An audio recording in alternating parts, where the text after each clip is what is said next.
Griot.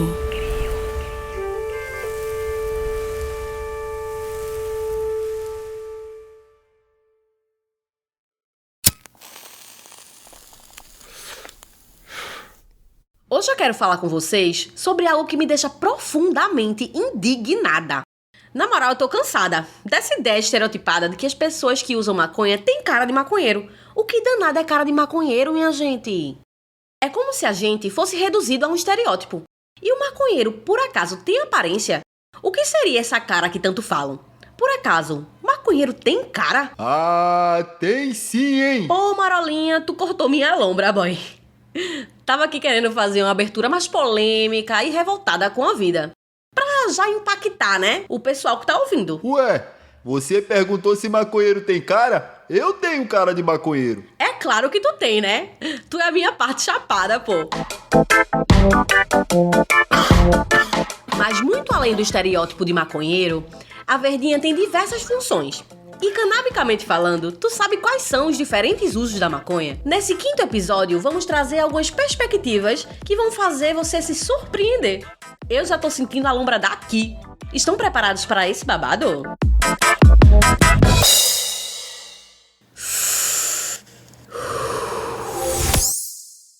Marolinha, tu disse que todo mundo tem cara de maconheiro.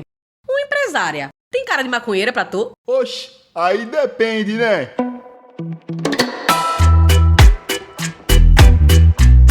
Eu sou Emily, tenho 28 anos, sou uma mulher negra, sou mãe, sou empreendedora, maquiadora, sou entusiasta da cultura reggae, atualmente sou proprietária de um espaço cultural chamado Liamba Reggae Bar e sou usuária de maconha. Realmente, quem vê cara, não vê lombra, minha irmã. Ei, tá suave, Marolinha. Aqui é um espaço seguro, tu não sabe?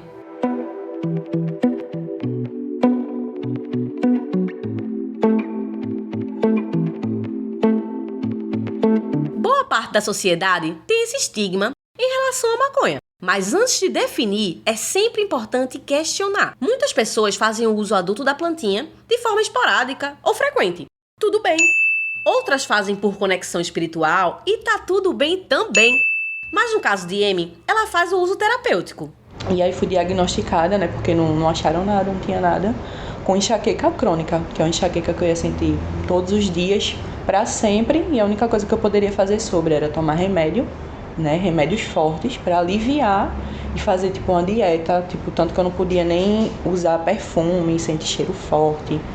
E aí, quando eu fumei pela primeira vez, eu senti essa dormência, né, e eu tava há muitos anos sem passar um dia sem dor. Ai, oxe, que coisa estranha. Daí, quando eu cheguei em casa, eu resolvi pesquisar sobre, né? E foi aí que eu vi que tinha muitos benefícios, né? Isso tudo me lembrou uma pesquisa. Qual o nome mesmo?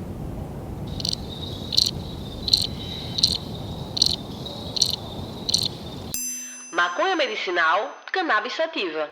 Essa pesquisa diz que a maconha contém compostos químicos brabos chamados canabinoides, como o THC e o CBD. Esses compostos não são apenas interessantes, mas também têm propriedades terapêuticas. E é mesmo? Fala mais aí, Marolinha. Se liga!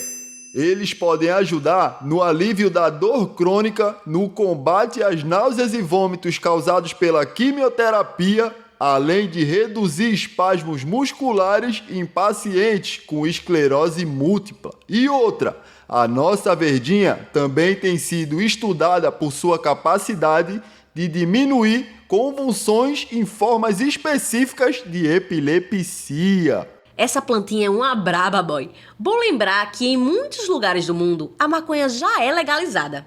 Aqui no Brasil conseguimos descriminalizar, mas ainda tem muito chão pela frente.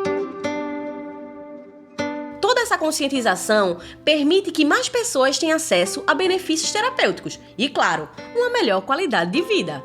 Eu tinha muito medo dos julgamentos, né? Como as pessoas iriam Além de falar. empresária, Amy é mãe.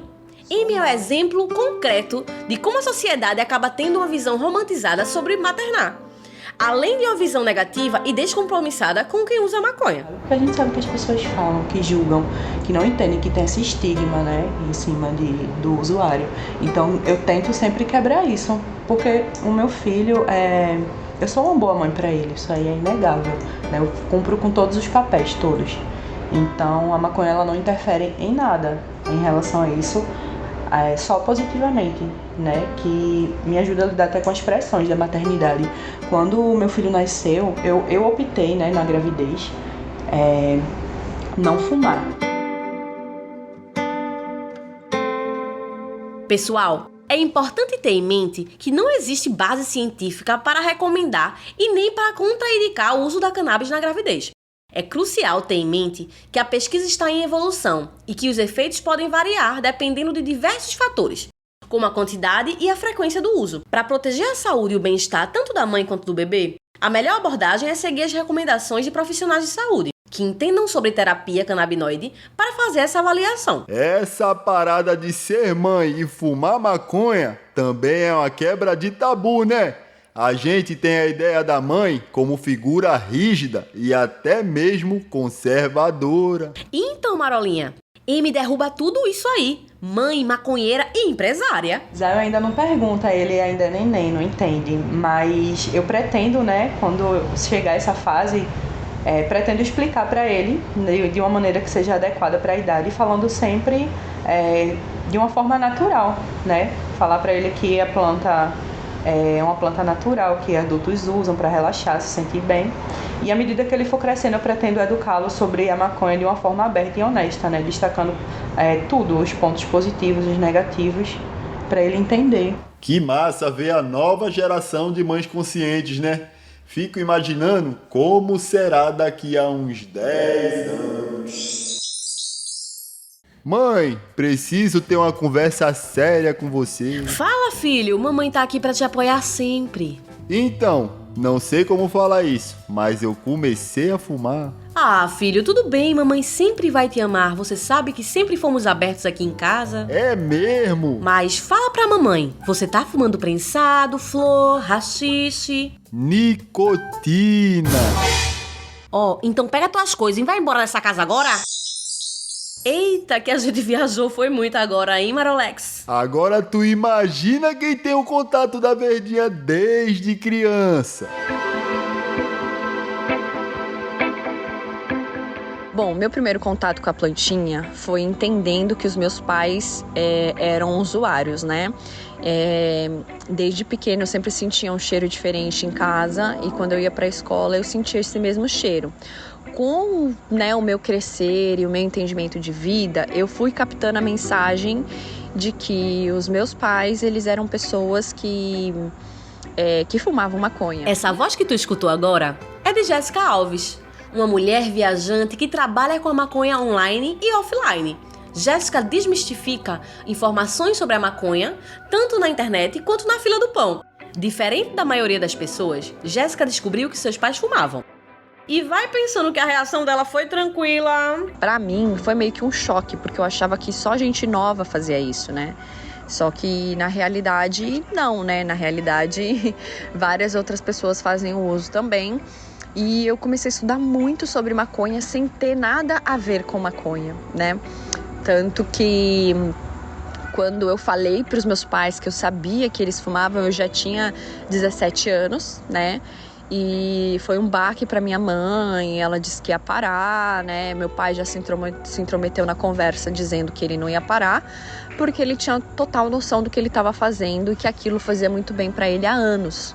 Né? Ali eu senti uma grande firmeza no meu pai. Apesar do susto, hoje em dia, Jéssica é super a favor da planta e, assim como M, encontrou benefícios terapêuticos na maconha, substituindo drogas farmacêuticas pela verdinha. A maconha hoje em dia me fez parar de tomar remédio para minha cólica.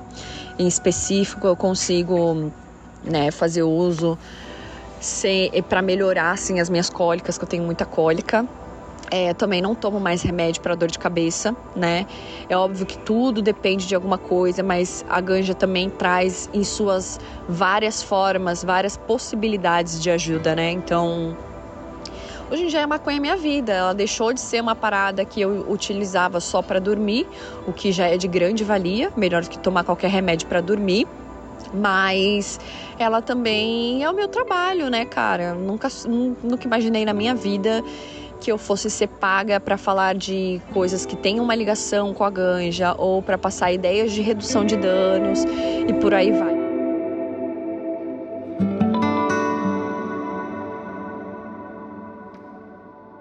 Além da questão do uso terapêutico e adulto, a maconha também tem outros benefícios e usos. Como é o caso da fibra de cânhamo, uma variedade da planta da cannabis que é usada na indústria têxtil, para a produção de roupas, cordas e materiais de construção. Que é isso, boy? Além de fumar, pode se vestir com roupa à base de maconha? Isso aí mesmo, Marolinha! Tem também os óleos essenciais que são utilizados na fabricação de perfumes e produtos de cuidados com a pele. E se prepara, porque tem pesquisas em andamento para explorar o uso da maconha na produção de bioplásticos, biocombustíveis e até mesmo na construção de carros ecológicos. Nossa! Já me imaginei fumando um no meu carro feito de maconha, abastecido com biocombustível de maconha e usando uma roupa maneira à base de cânhamo. Luxo, comparsa! Eu não vejo a hora. Tu entendeu quantos benefícios a verdinha tem? Jéssica é uma mulher e, assim como eu, cria conteúdo canábico, desmistificando a verdinha. E sim, criação de conteúdo é um trabalho que, mesmo com todos esses problemas, monetiza. Faz 10 anos que Jéssica cria conteúdo para o canal 12, que tem mais de 1 milhão de inscritos. Na nossa conversa, ela compartilhou um pouco das dificuldades de criar conteúdo falando sobre maconha. Só que o YouTube é uma plataforma que tem suas próprias normas. E aí é muito complexo, né? Porque você tem que se enquadrar no jogo ao mesmo tempo que você não pode perder sua essência. Então, tecnicamente, a gente não poderia ter este canal. O canal 12 não poderia existir. Porque a gente fala sobre maconha e pra eles isso é apologia. Então, teve muita gente foda que já passou por lá pra direcionar pra um lado legal da ganja, né? De entendimento, né? De educação também. Mas é sempre um desafio, né? Tanto que eu mudei muito a forma que eu falo, né? Acho que as outras vezes que eu falei aqui, fumava, né? Que eu usei essa palavra algumas vezes. Todas as vezes que eu usei aqui enquanto eu tô gravando, eu pensei e falei, não, tudo bem, é um podcast. Porque no YouTube não pode, né? A partir do momento que você fala fumar, ele já entende como uma outra coisa. Então a gente sempre tem que mexer no nosso jeito de falar sobre, fazer a cabeça, às vezes você vai falar sobre maconha, mas tem que falar de uma outra forma, às vezes não, né? Sempre. Então tem sempre uns trejeitos ali que você tem que fazer como pro YouTube entender que não é uma apologia. Eu não quero... A criação de conteúdo sobre maconha é algo desafiador. De um lado enfrentamos as leis. Em muitos países, como no Brasil, a maconha ainda é uma substância controlada e ilegal, o que cria um ambiente de censuras para a produção de conteúdo. E nós, criadores, enfrentamos desafios ao discutir, promover ou até mesmo informar sobre o uso da maconha. Outros desafios é o estigma social, né? Apesar das pessoas hoje em dia verem a maconha com alguns pontos positivos, ainda há muito preconceito relacionado à verdinha. E isso dificulta como o conteúdo é distribuído, recebido e até mesmo compartilhado. Exatamente. E a gente ainda consegue se deparar com camadas mais profundas. Para criadores negros, racializados e LGBTQIAPN+, esses desafios podem ser ainda mais intensificados por questões de identidade e preconceito. Oi, eu sou a Transcanábica, uma travesti negra, consultora canábica, inclusive a primeira trans do Brasil a ser consultora canábica. Sou redutora de danos, sou consultora de imagem, estilo e estou dentro desse mercado canábico brasileiro aí já tem 1 ano e meio. Assim como Amy e Jéssica, a transcanábica faz uso da maconha para aliviar sintomas emocionais e físicos, mas para ela, a maconha é capaz de oferecer um bem-estar ainda maior. E eu comecei a fazer uso da cannabis para alívio mesmo dos sintomas, né, de depressão, de ansiedade, de exclusão social. E depois comecei a fazer o uso medicinal, com prescrição médica, mas comecei a fazer uso por conta própria, meio que para fugir mesmo desse mundo, desse Brasil que é extremamente opressor com pessoas trans, é o país que mais mata pessoas trans no mundo. E não é fácil ser uma travesti no Brasil, e a maconha serviu como um porto seguro para mim nessa época. Eu cheguei a ser expulso até de uma ONG LGBT, que era o único refúgio que eu tinha na época, porque eu sofria em todos os lugares. O único lugar que me acolhia era essa ONG LGBTQIA+, mas eles me expulsaram também por conta da maconha. Então não tinha lugar nenhum assim para me sentir segura, acolhida. E a maconha era esse porto seguro para mim, sempre foi. Era o único ser que não me excluiu até hoje.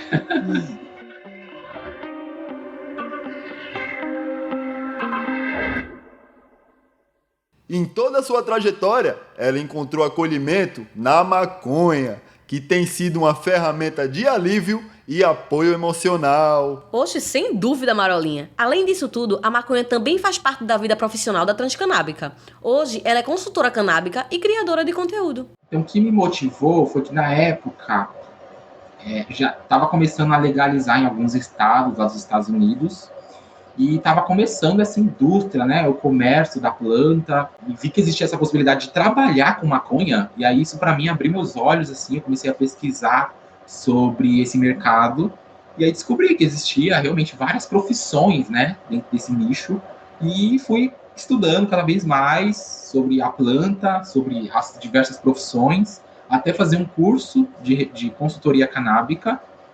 E a partir desse curso, eu realmente entrei no mercado. Atualmente, ela tem uma série de conteúdos sobre a verdinha, voltada para a população LGBTQIAPN+, lá no Instagram, chamada Transcanábica Informa.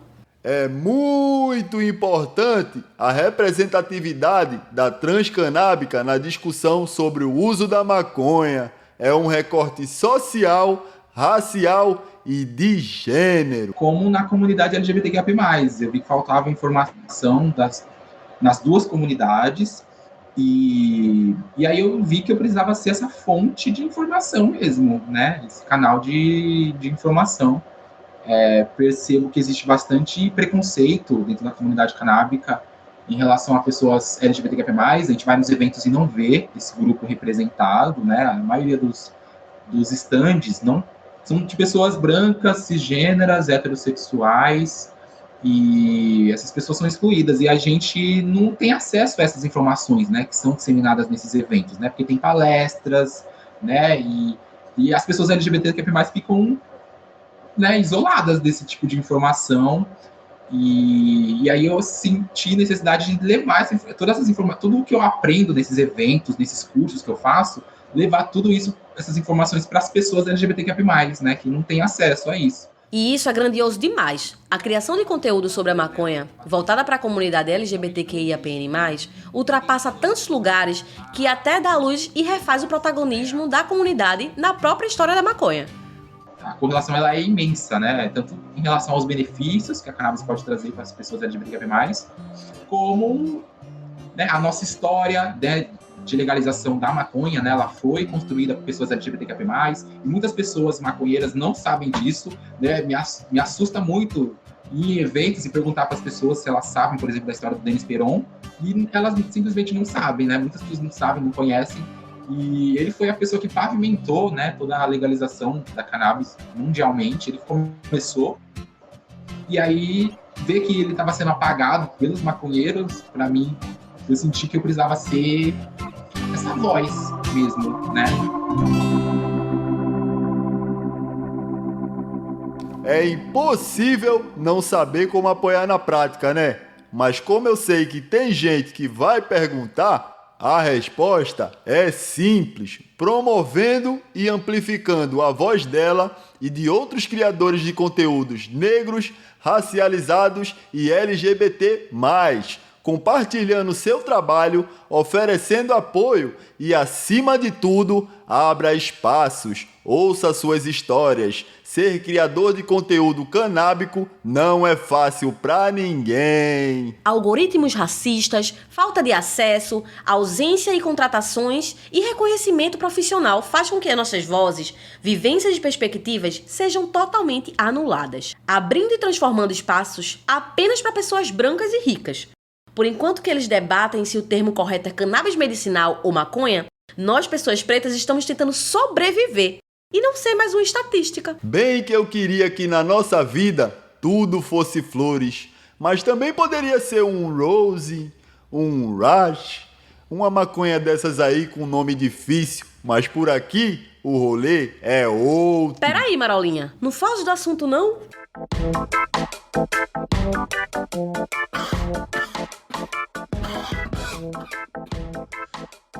Empresária, mãe, consultora canábica, criadora de conteúdo, influencer.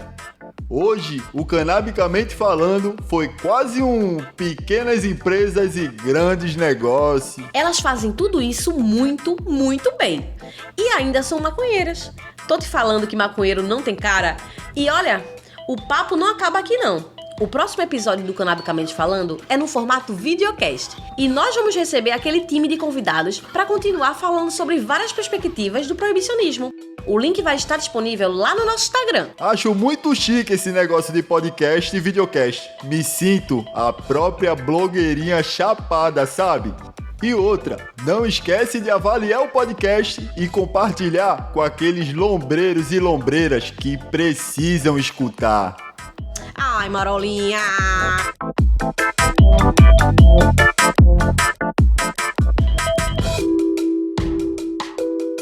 Esse podcast foi criado, apresentado e dirigido por Mica Santana e Rômulo Juan. Rômulo é o chapado que faz a voz do Marolinha. Nossa grande roda de produção é maior que um baseado de 2 sedas e a gente vai te contar. A produção executiva e co-direção é realizada por Caio Santos. A produção geral é feita por Ruth Rayane. O roteiro é assinado por Samara Costa, da Gandaia. A edição e o desenho de som é trabalho de Caio Santos. A pesquisa é feita por Cícero Sobrinho. A checagem de fatos é feita por Jaqueline Rodrigues. A música original foi feita por Marley no Beat. O design ficou com Gustavo Rates. A direção de arte foi de Abróis Barros. E a nossa social media é Trícia Paula. E agradecemos muito a Amy, Jéssica e Transcanábica por chapar a gente de informação.